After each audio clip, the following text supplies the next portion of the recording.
SEC dropped charges against Brad Garlinghouse and Chris Larson. Now, why would they do this? Well, it's because they have no choice.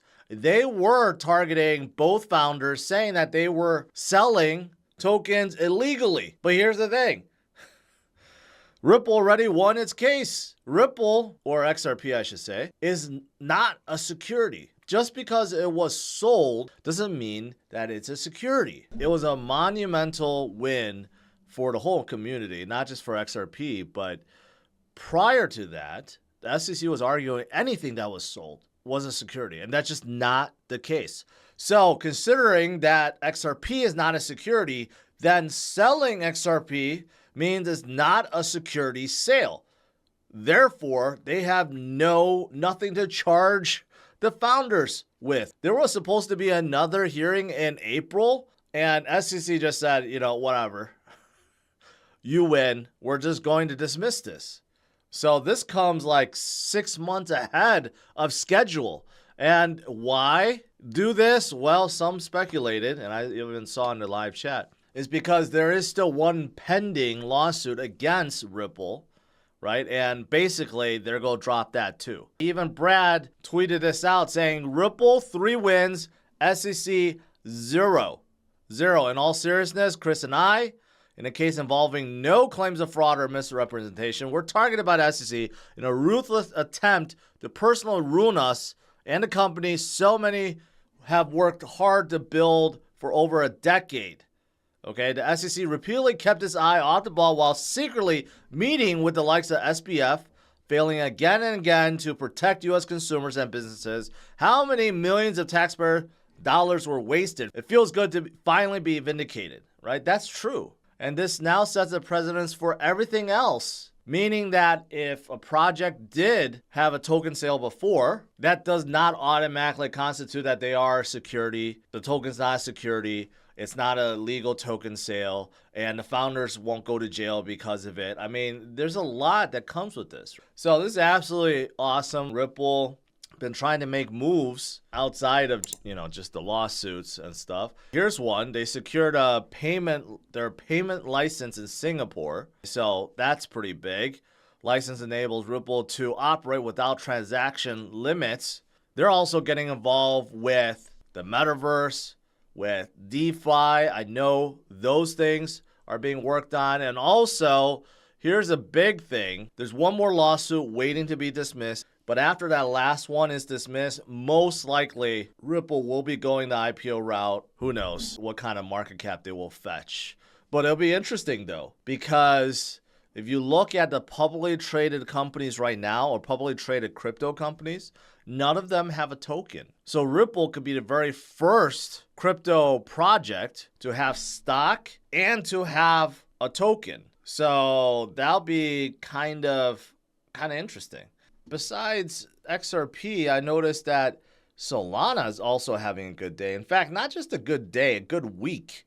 Solana's up 16% for the week. Ooh, and 23% for the last 30 days. Way more than XRP, way more than Ethereum, and even way more than Bitcoin. Despite concerns over FTX liquidating its 57 million Solana tokens, the market cap still grew 17%.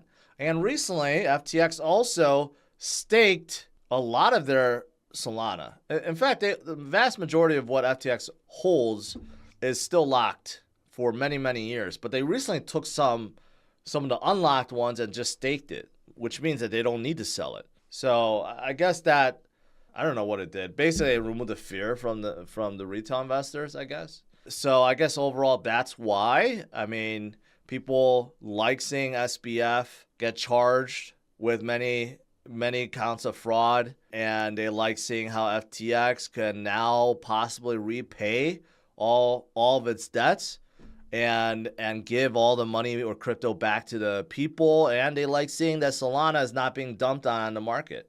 That's it. And also I did see this. Circle, who is the parent company of USDC, they are opening up USDC on Solana, and they're using a new transfer protocol, CCTP. So now you can natively move USDC from one chain to another, in this case Solana, and basically automatically burns USDC whenever you transfer, right? So it's kind of like a bridging mechanism, but done natively without using synthetic tokens.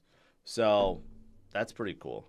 I don't talk a lot about Immutable X, but Immutable X is one of those big projects right now, purely NFTs, but really they're trying to change and go all gaming, right? They have some spectacular games already, but there will be more.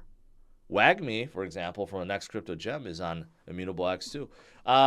There's a lot of games on top of Immutable X, right? And they have just partnered up with Amazon, AWS, to get some expertise on spinning up a node in AWS. So Immutable X is also, and they have a big partnership with Polygon. Rumors are Polygon will just basically push all their games into Immutable X. So there's a big push in the future. And also, I guess this is good, 67 million tokens that were supposed to be released as developer rewards now being pushed back by another year, which is really good.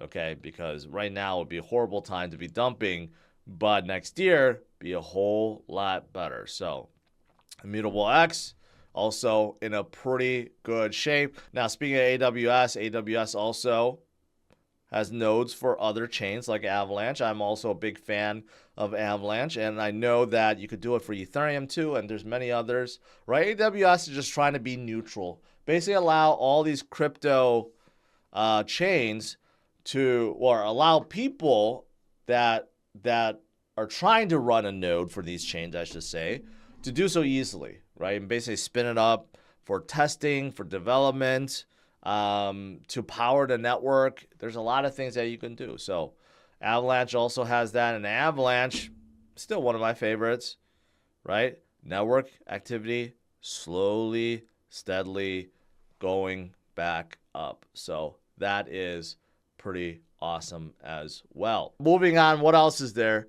Some of you guys love Reddit. I can't stand Reddit, and they just like shot themselves in the foot. So they're winding down their blockchain-based reward service. I guess it's called Moon. I didn't know what it was called, but they're just voluntarily closing it down because they say it's, I don't know, there's scalability issues. I don't get that, but obviously that's what happened afterwards. It fell 90%. And people are furious about this. Not that it was doing good, but it's going to get worse. I don't know how it worked, but it looks bad. It looks really, really bad. And people are really, really pissed off. Hopefully none of you guys are holding that because you just lost like 90% overnight.